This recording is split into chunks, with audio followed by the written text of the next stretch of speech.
BPOM ini sebenarnya dibayar berapa sih sama para owner-owner skincare abal-abal ini?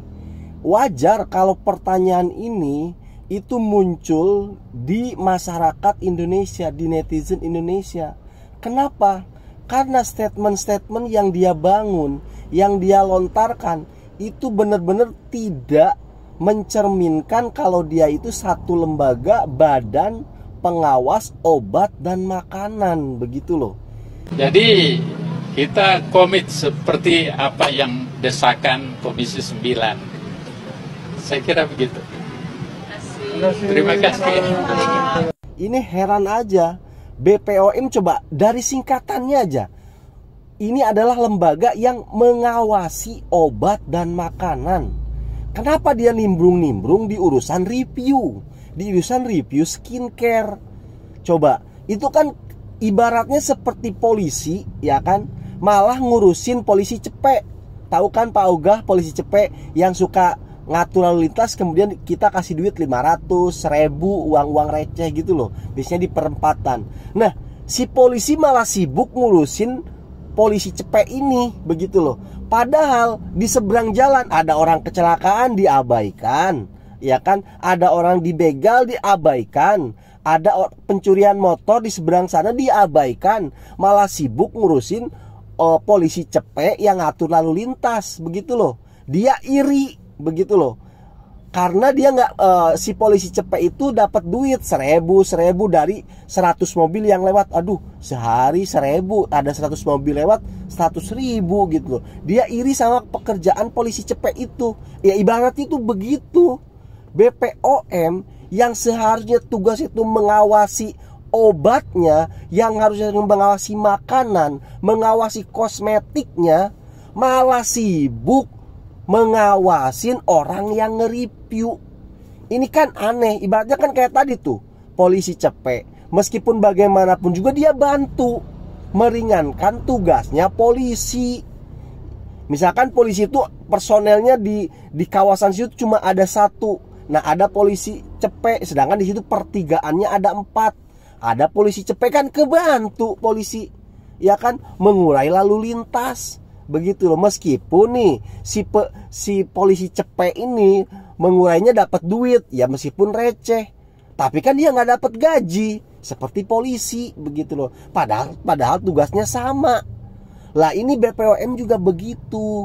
Dia itu dapat gaji, begitu loh. Yang nge-review kagak, kan begitulah ibaratnya ya. Meskipun kita ini konteksnya kita di luar bicara pemerasan dan di luar bicara persaingan bisnis lah ya, begitu loh.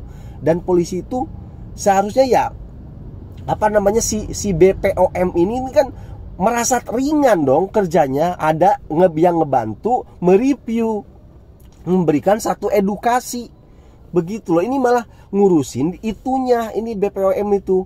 Ini kan heran gitu loh.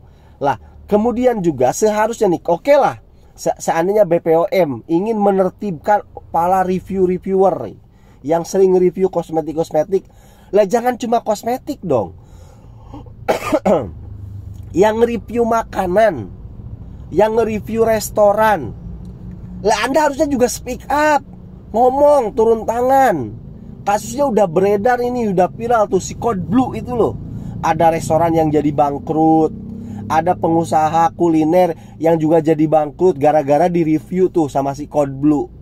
Ini kenapa kalian nggak ngomong? Makanya nggak heran kalau netizen, masyarakat, dibayar berapa ini, kok cuma ngurusin reviewer kosmetik aja, review skincare aja, begitu loh. Sedangkan review makanan kok dibiarkan aja, begitu. Padahal dampaknya ini lebih parah, begitu loh. Nah, lu bang kemakan makanan kemakan omongan lu sendiri tuh. Sama-sama nge-review tapi lu menyudutkan reviewer makanan, tetapi lu malah membela reviewer skincare. Jangan salah, begini. Apa sih yang ngebedain reviewer makanan dengan reviewer skincare? Apa yang membedakan coba? Seakan-akan sama-sama nge-review, sama-sama kritik, ya kan? Tapi kenapa saya lebih cenderung membela reviewer skincare dan lebih tidak setuju dengan reviewer makanan? Karena nih, Kamu perhatikan, reviewer makanan itu konteksnya adalah mengkritik rasa. Dan rasa itu adalah subjektif. Orang bisa cocok dengan rasa asin, tapi di sisi lain orang bisa nggak cocok dengan rasa asin. Jadi yang dikritik itu sebenarnya rasanya, selera. Sedangkan skincare, ya kan, yang dikritik itu adalah pokok masalahnya, ya kan,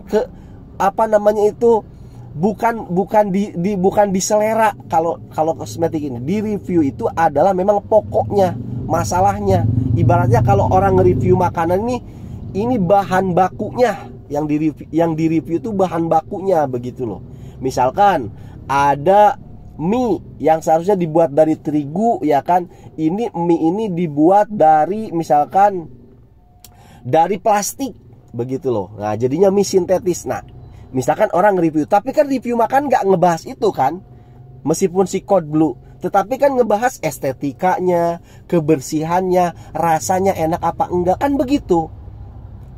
Nah, tidak ada itu review misalkan ini mie-nya dari plastik gitu loh, bahan bakunya. Nah, ini kan membahayakan banget, begitu loh. Nah, jadi yang ngebedain review makanan dengan review skincare itu di situ, gitu loh.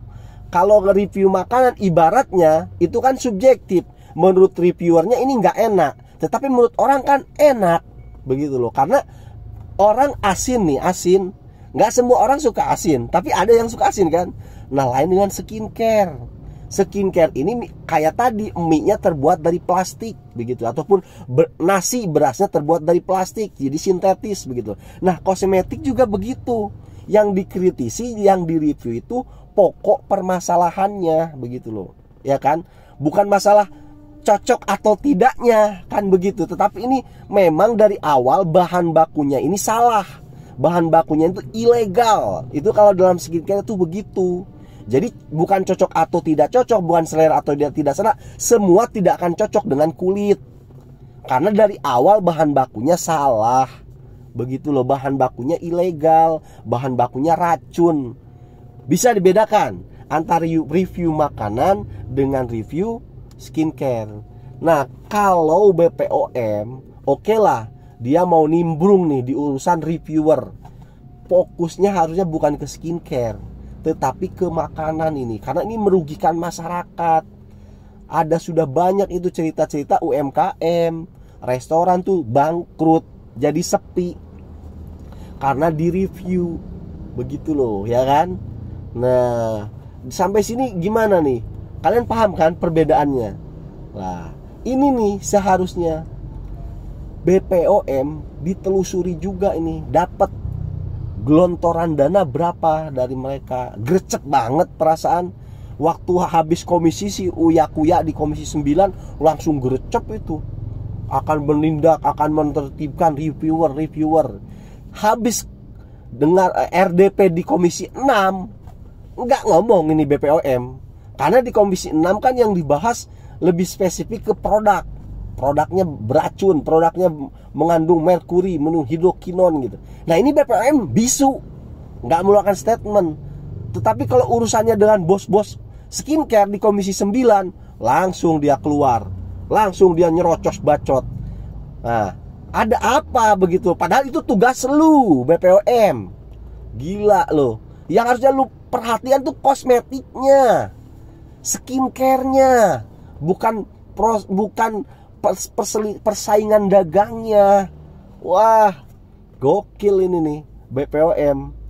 Aduh, jangan-jangan selama ini ada gelontoran dana nih, kok kerjanya kayak begitu. Waduh. Oke lah, buat netizen hajar terus nih, produk-produk abal-abal ini. Dengan kita terus ngomongin ini, dengan kita terus berbicara, ya mudah-mudahan makin hilanglah tuh dari permukaan. Bangkrut sekalian dah, nggak usah ada yang beli, ya kan. Udah balik lagi lah ke kosmetik nenek moyang kalian, emak-emak kalian itu loh. Ya, terima kasih karena sudah menyimak. Semoga bermanfaat.